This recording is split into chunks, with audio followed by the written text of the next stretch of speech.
Welcome to this week's episode of Lagnapod. I'm Rob Holbert, your host today. Everybody sound off. Who's here? Ashley Troy. Scott Johnson. Brady Petrie. And I'm Kyle Hamrick. And you are Kyle Hamrick.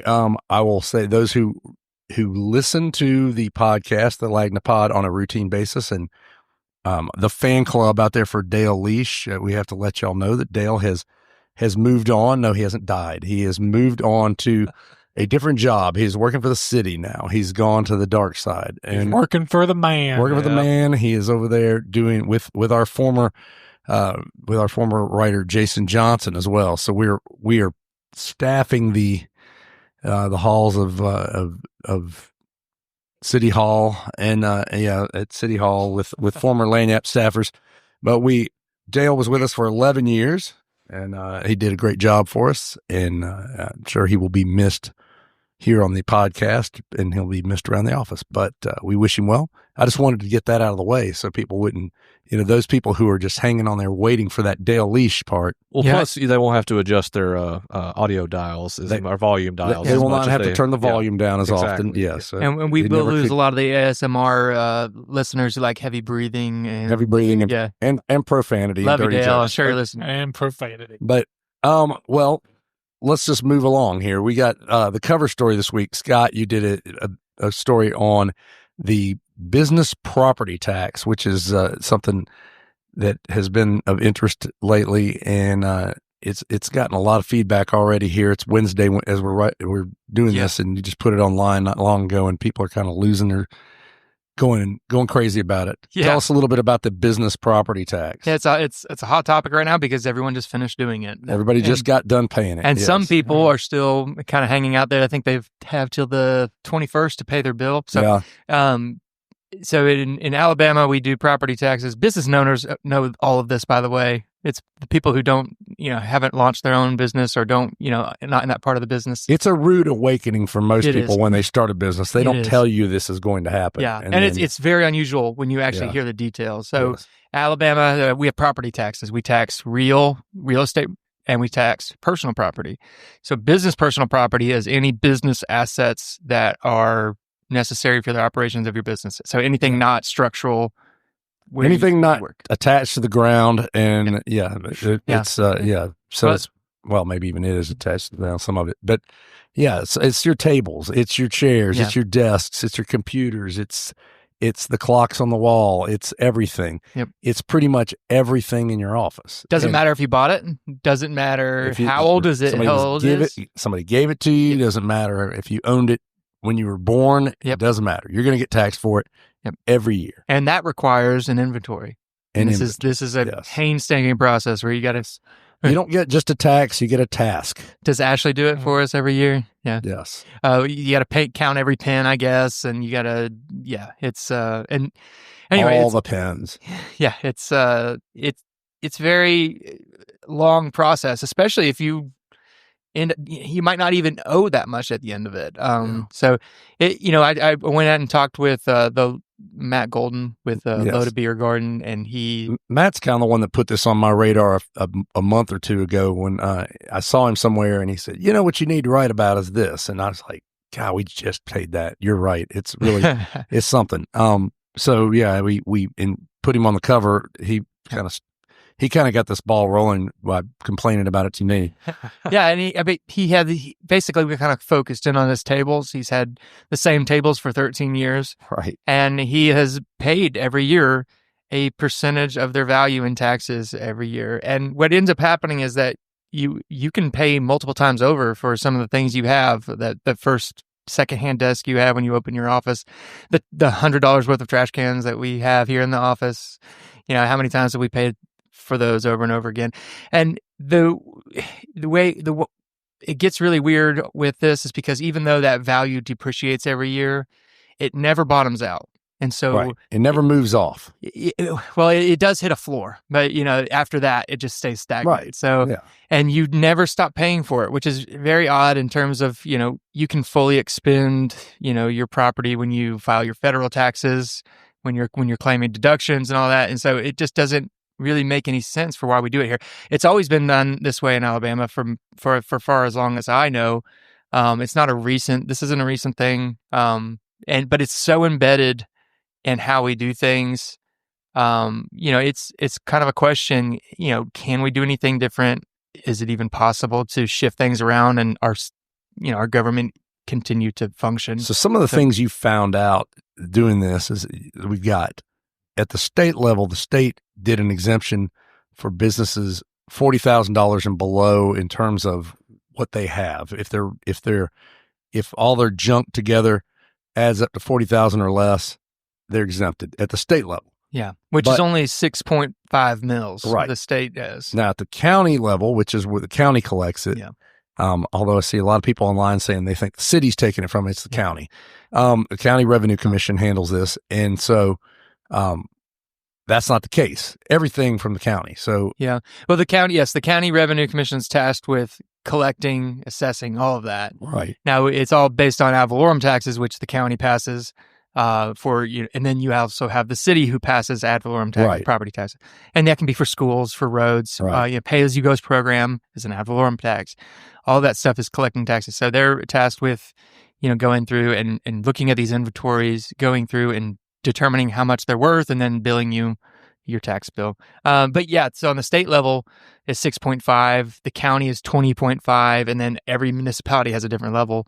So I think in Mobile, we end up, the total millage, if you're in Mobile and the Mobile City, is 63.5, and then it bottoms out around 43 if you're just living in unincorporated. What does that mean? Like, does that mean you're going to pay like 20% on $1 or something like that for value, or whatever? What is it? A mill is basically, so if I say 63.5 mills, that is 63.5 cents for every assessed $100. Right. Okay. And you get assessed value by 20% of the market value. It's kind of a really complicated thing, but it's not a tremendous amount of money overall. I mean, it is. I mean, I think our bill was somewhere around $4,000, and it's a lot. No, it's a lot. It's not, especially forever. Small business, especially when you look at the pile of junk we have around here. And I mean, but so one of the things you found out though too is, in our county,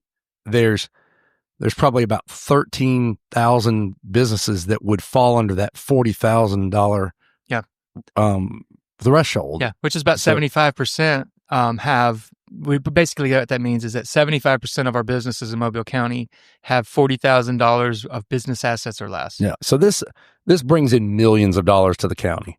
60, I think they're going to break $70 million this year. $70 million. So it's a lot of money. So the county probably is not going to be like, okay, everybody, it's okay not to do this. It's actually more money they collect from business assets than they collect from commercial and industrial real estate taxes. Yeah.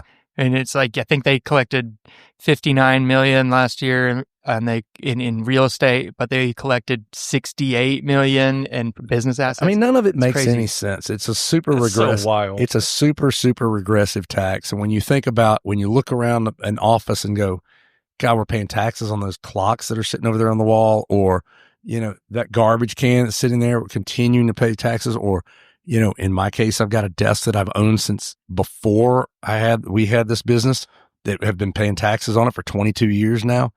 I mean, it's crazy. This table that we're sitting at, we've been paying taxes on for over 10 years. I mean, more than that. It's just nuts. Yeah. And it is, even these broken chairs we're sitting in. I mean, it's just nuts. And I think, when you put it up online, I mean, the reaction from business owners was, I thought it was going to be pretty exciting. I thought they'd be fired up. They're real fired up. Yeah. And they got some crazy stories too. I mean, it's like, them finding out what they have to pay for. And again, this is just especially for a small business, going out of your way to do this inventorying, it's basically you're paying double tax. I mean, it's like that's a huge issue in itself. It's so laborious. It's so inconvenient. Yeah, I mean, I had added on to everything else that you're doing already. Business owner I know told me, he said, "Look, I'd rather pay 1 or 2% more on something else up front, than have to do this, because this is a pain in the butt. Yeah. We have to." This guy's got 3 businesses, and so it's a lot of stuff to keep track of, and it just takes a lot of time to get it done. So, I think there's it's a really interesting story, and it's a really bizarre tax. And I think a lot of folks, if you're not a business owner and never have owned a business, you probably would have no idea this ever happened. And I promise you, most people who start a small business have no idea this is coming their way. I do remember the first time we had to do this, and I thought, this is kind of nuts. And then it just comes up every year. Every year we kind of, why are we doing this? This is crazy. You know, are we really paying taxes on this thing again? And it just, I don't know. I think it's a fascinating story. I think it'd be really good. We'll continue following this, and we're going to ask some more questions about it and ask some of the local, some of our county commissioners and people like that. Chances what do you of do this with getting, of this going away, what's better?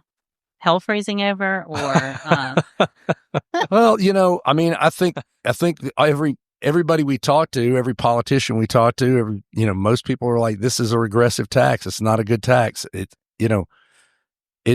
certainly something I think it'd be hard for people to defend. Yeah. To say, why should you be paying taxes on a piece of furniture forever and ever and ever? Yeah. And, you got, Will Ainsworth kind of championed that state level exemption, and he's kind of the only one in the race for the governors. I don't know if there's any promise there, but Bradley Byrne, chamber president, said he'd fully support any kind of reform on this. And you could do several things, and it could get really complicated. But you just have to.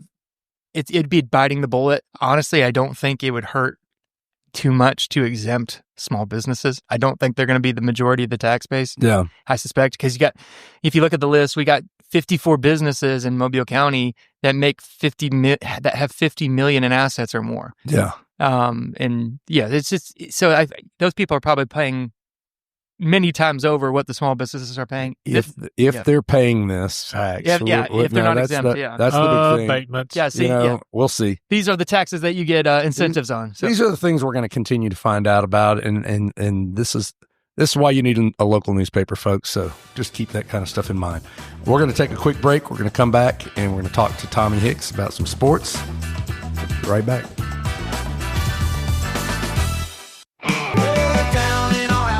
Town, Land Yacht Daily is on the beat. For just $6.50, it's all the news, keeping local folks in the loop.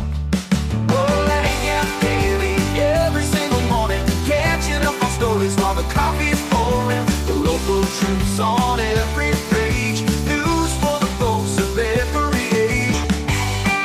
It's just $6.50 a month for Mobile's daily news, Lanyap Daily.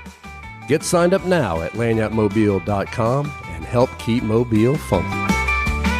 Whoa, down in our Alabama town, Land Yacht Daily's on the beat. For just $6.50, it's all the news, keeping local folks in the loop. Oh, Land Yacht Daily, every single morning, catching up on stories while the coffee's pouring. The local truths on every page, news for the folks of every age. And we are back with Tommy Hicks. We'll talk a little bit of sports. No more football, right? Football's over. Football is over until like one more month, and then everybody starts spring practice. Right? Yeah, it's going to start. So now we have that orange ball. We do. Yeah, it's basketball season. It is. What do we got going on? We got big stuff going on. We got a lot of good stuff going on. Alabama is now like the epicenter of basketball. We'll get to that. See, you're getting ahead. I said Alabama, the state. You meant the state. Oh, okay. All right. Okay. I got you. Not the team. Well, right now, high school wise, the South Regional tournament is going on in Montgomery. We've got started with 22 teams. I know 2 have been eliminated today. This is Wednesday. 1 has won. The Mobile Christian girls will advance to the regional championship game. They win there, they go to the Final Four. So, now you're in the position where 2 games in Montgomery. If you win both of those, you go to Birmingham, play for state championship. We've got a ton of teams. McGill's got both of their boys and girls teams there. We've got LaFleur. Viger's got both of their teams there. Really good. I mean, it's all across the board. So we got a chance to have some teams there at the end. although they, in the rankings, they didn't really rank out real high this year like they have in the past. But at this point, man, it's just like win 4 games and you're a state champion. So Gotcha. It's going to be interesting just to see playing at Garrett Coliseum, which I think was built in 1437 or something like that in Montgomery. Roughly. Roughly, right around that area. 1437. And so, it's a little different venue than the close-knit high school gyms that you play in here. Yeah. You have no real background for your shooting because it's just this massive building. So that's one thing that they have to adjust to when they go up for this tournament. So we have that. Cool. And then we've got Auburn and Alabama playing this weekend. Auburn and Alabama, welcome to the basketball state capital of the world, huh? Iron Bowl basketball. Yeah, Iron Bowl of basketball. Number 1 and number 2 in the country. Number 2 in the country, and they play each other Saturday.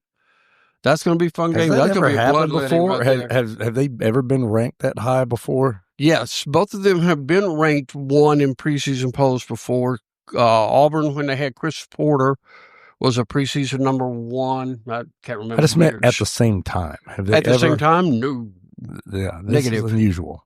No, they're very unusual. Yeah. And look at the SEC. I mean, they've got like 9 teams in the top 25, I think. It's just crazy for the top 5. Yes, 4 of the top 5. Yeah, it's a ridiculous amount of talent. It's been unbelievable. Is the SEC going to let us down like they did in football? Most likely. Well, they're probably just going to beat each other up, and then by the time they get to the big tournament, then they're all tired. Well, plus the NCAA basketball tournament is just so wacky that, anybody can really knock off anybody any given day. So what's interesting is 3 of the SEC teams are projected number 1 seeds, and they're in the region of the 4 regions. Duke would be the other one, right? I believe so, yeah. And at one point, one of the projections had Alabama and Auburn at the same site for first round, second round games. Well, they would be in different pods in different regions and not face each other, but they'd be at the same site. It was crazy. Well, so it's been a little nutty. Well, all right. When we do the Lagna Pod, we try to get behind the scenes, and so I'm just going to ask you a question we didn't talk about ahead of time. Didn't really throw it out there.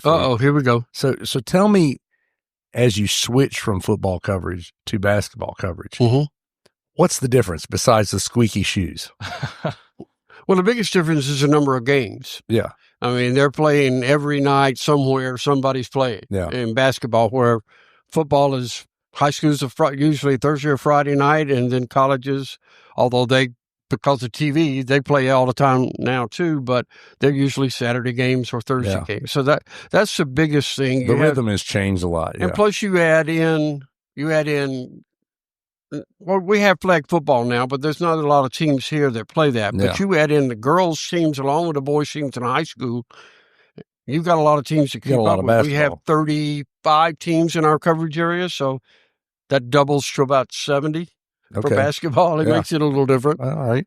And then plus it's the overlapping of the end of football, now basketball, and now baseball starting, softball starting, tennis, golf, soccer. All of those are spring sports, outdoor track. So other than that, there's not a whole lot going on. The amazing part is you've got it all covered. Thank you. Yeah, I'm all over it. And one of the big things I'm asleep. One of the big things you covered this week was the retirement of a local football legend. We are getting back into football a little bit. Yep. But, so tell us a little bit about that. Terry Curtis. He finally, we've been asking him for probably the past 4 or 5 years, hey, is this going to be it? Is this going to be it? No, I still like it. I'm still having fun. Apparently the fun has ended. No, not really. But the fun is over. He announced his retirement from coaching. He's going to stay on at the school in an advisory role, mainly so that he can continue to serve as president of the Alabama High School Athletic Association Central Board. So he is retiring from UMS. From coaching, yes. But he's still going to be with the university in advisory capacity of some sort. They haven't figured out exactly what all he'll do or what. But, I mean, amazing career. I mean, he was 26 years at UMS. He was 26 years in the public school system before that, 50 counting as an assistant, 36 as a head coach. He's the number 2 ranked winningest coach in the state all time. He took UMS to the playoffs every year of his 26 years. And 23 of those 26, they made it at least to the quarterfinals. Yeah. 8 state championships. Not bad. Pretty good. Pretty good. Pretty good. Pretty good. So, yeah. But the thing is how he mentors other coaches around the state. I mean, these guys call him from all over the place, seeking advice and stuff like that. So he's had a really big impact, not just at UMS and locally, but across the state. All right. Well, congratulations to him. That's great. All right. Well, thanks a lot, Tommy. Right. We're going to take a quick break, and we'll come back to the third segment. Thank y'all. Just $6.50 a month for Mobile's daily news, Lagniappe Daily. Get signed up now at lagniappemobile.com and help keep Mobile funky.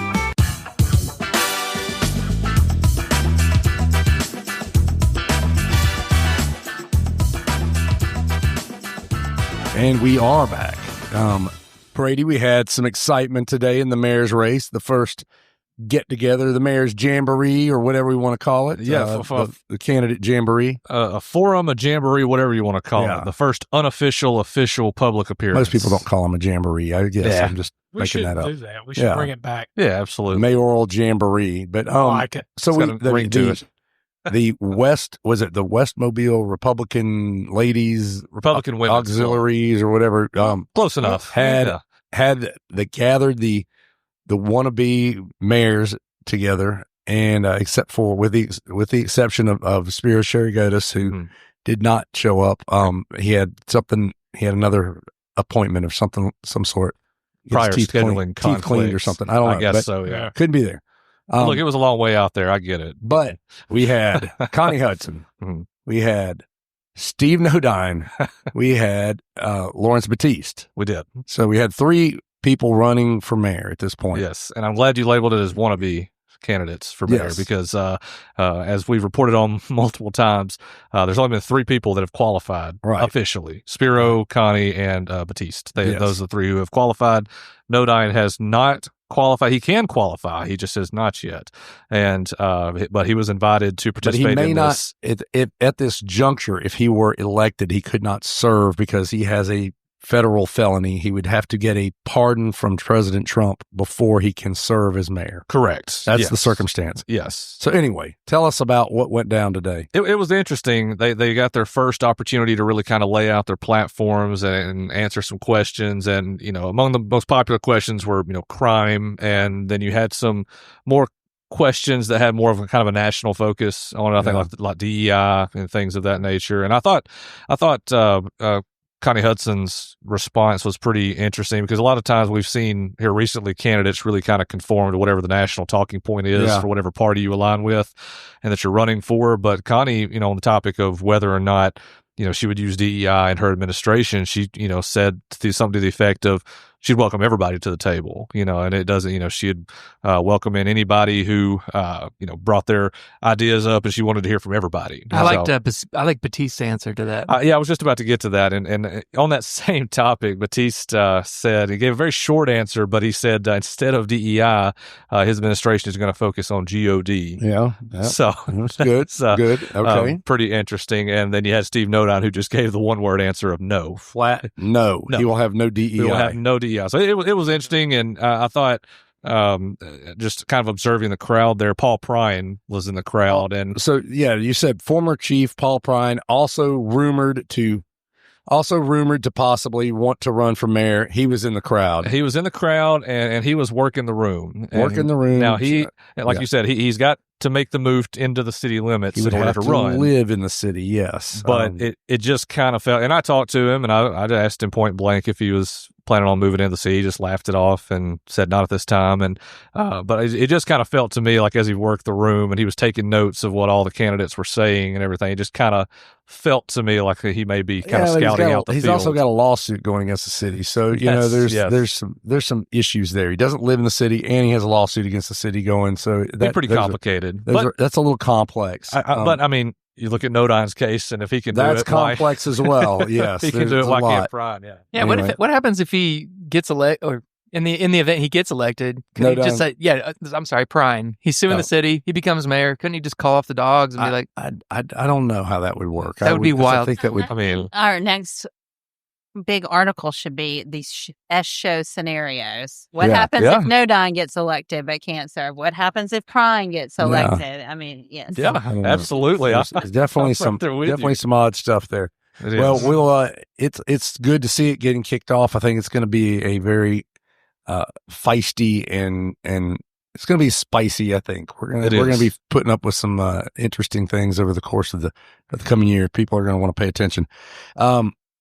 At the state level, we've had we've had the whole thing with Governor Ivey trying to reorganize the Veterans Board and basically making the commissioner of the state of the Board of Veterans Affairs a cabinet member and essentially disassembling the Veterans Board and making them all a bunch of appointees of the governor. Right. She's pushing that. She pushed it at her state of the state address earlier this week, but there's been a major change here, a major development, right? Yes, that's right. That's right. They have amended this bill and they have put it on hold in the state Senate. It sailed through a committee.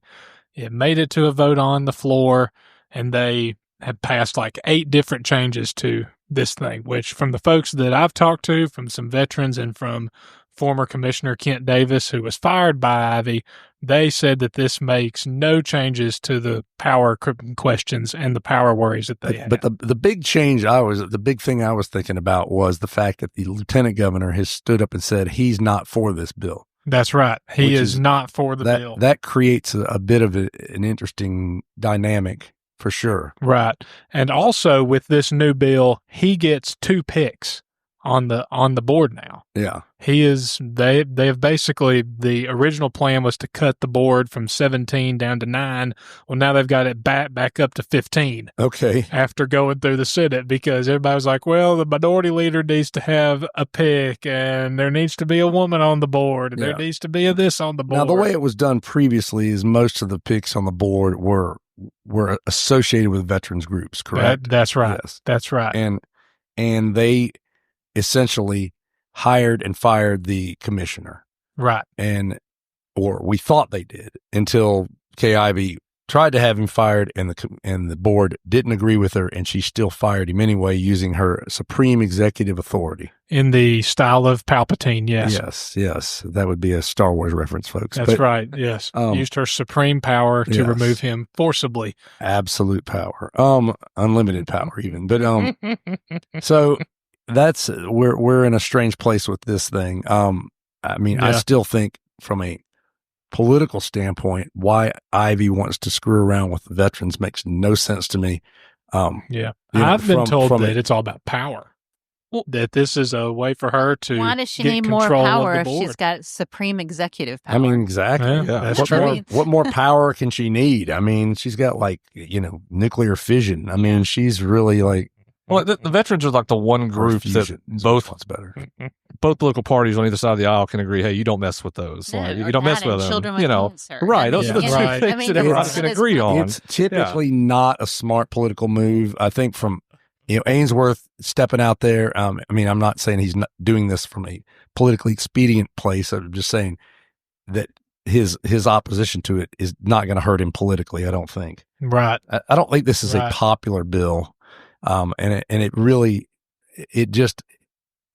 smacks of revenge.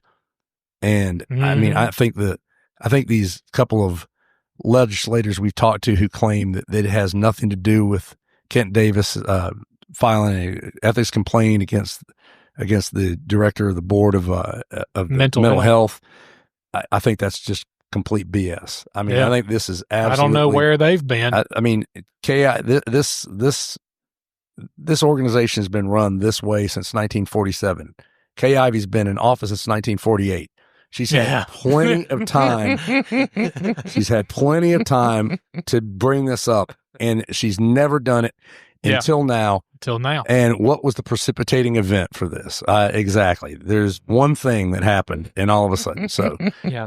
I I can't believe this is a priority. I mean, you mentioned this to anybody in the state of Alabama, and they don't even know what's happening. They not don't know. important. They didn't know there was a veteran. This is It was in the state of the state. It's a. They even put it. I mean, to It's a- give it that- this was right. a top priority. This is a really personal issue. It is.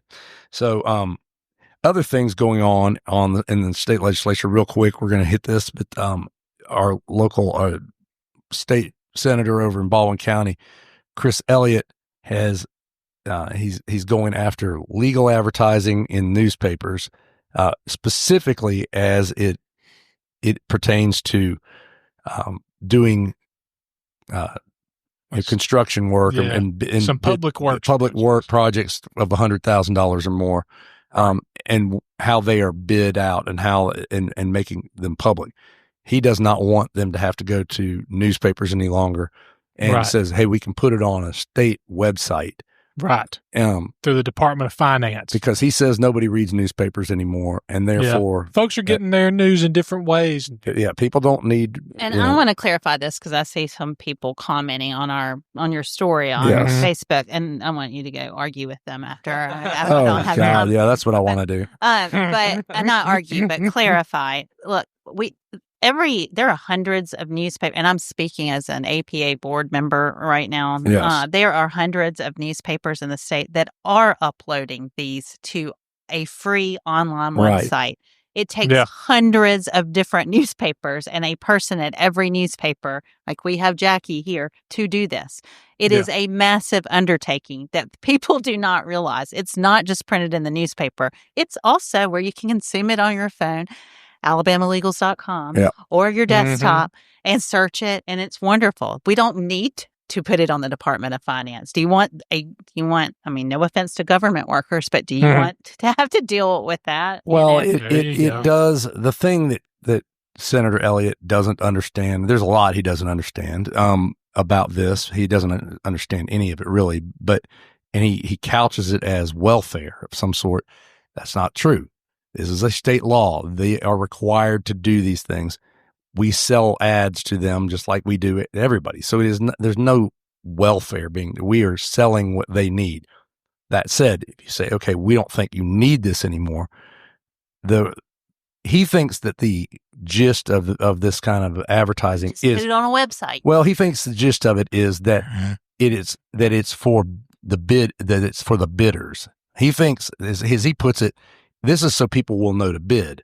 That's not what it's for. What it is for is to let the public know that these projects are being done. Is there a giant wing added to a hospital and you live in the neighborhood next door? I mean, there's countless. We just had an example of it a couple of weeks ago where the city advertised some traffic study stuff, but they did it up in the Citronelle. This was for red light cameras. For red light cameras, and they advertised it up in Citronelle for some reason, an hour away, and we found out about it because of that. Yeah, and there are many times we've found out about zoning regulations, new things, new laws through these advertisements. I get that there are people who say, well, it's antiquated, but what you're creating is a Tower of Babel. And I think, people like Chris Elliott, who's a contractor, maybe they like the fact that it's not going to be out there in public and everybody can find it, that, only people who might know where to go look. There's less competition. But I mean, that's not really the basis of the bill. Putting it on some obscure government website that nobody goes to is not the point of a public notice. Public notice, it's pretty much a self-explanatory public notice. It's not notice for construction guys, so they know where to go and do the bids. Could you find the Alabama Finance Department website right now? But I mean, no. Would you know what that was? And I mean, what Elliott's doing is creating another bureaucracy, which he doesn't seem to understand. And then you have to trust that the bureaucracy is doing everything right. What if someone says, "Well, that's not what I bid," they must have changed it. How are they going to prove otherwise? Well, I think at some point, it's just opening yourself up to litigation. I mean, what I've heard is that Elliott at some point during all this had told people he thought that and we said, where are you going to put it? Well, we'll just put it on the state website where it is now. And like that state website's owned by the newspapers. Yeah. So he doesn't really seem to even understand the thing, but that's not new for him. Anyway, I think it's something that, I mean, I know it's unpopular because it's couched as being wasteful spending and it's couched as newspaper welfare. There's a lot of newspapers in the state that probably will go under without that kind of advertising. Not this particular bill. This particular bill is only for a couple of things, but I do question why you would want to put things like this on a government website that nobody knows where to go look. So the only people who are going to know to look are the people who are going to try to bid on these things if they're in the know. So I think that there's certainly different ways to do it. And, as Ashley said, we have lots and lots of people at newspapers doing this right now that it still needs to be done. They don't even understand the undertaking it is. That's what's so crazy. Well, people don't understand the fact that this is required by law to have these things run legally so that projects can move forward. These projects don't move forward without public notice. Yeah. And if you're going to say, okay, public notice now can be on any website, anywhere that somebody decides that, or just do it on the website of the organization that's doing it, the agency that's doing it. How many websites would that be? It could be thousands, and everybody's going to have somebody do it. So, I mean, there's every county, every municipality. Yeah. It is just it's not going. It's hard to even wrap your mind around how complicated. There are one of two things that are going to happen with it. If they say, okay, we're going to get rid of newspapers doing this, you're going to either create a brand new government bureaucracy that is going to cost a bunch of money, or you're going to get rid of all transparency, period, and just say, we're not going to do this. And we're just going to have it, wherever it goes, it's just going to be around and people won't be able to find it, won't be able to see it, and things will happen all the time that nobody will know about. So that's, and I don't doubt that there are certainly some people in the legislature who would like that. But anyway, we're going to call it quits here, and we will be back next week with the next Lagnapod. Thanks for listening. The Lagnapod is a Something Extra publishing production. Executive producers are Rob Holbert and Ashley Trice. Music is by Some Pulse Sound and Electro Animals. Only subscribers like you have access to this podcast. Tell your friends they can sign up at my.lanyapmobile.com. For advertising opportunities, please call 251-450-4466.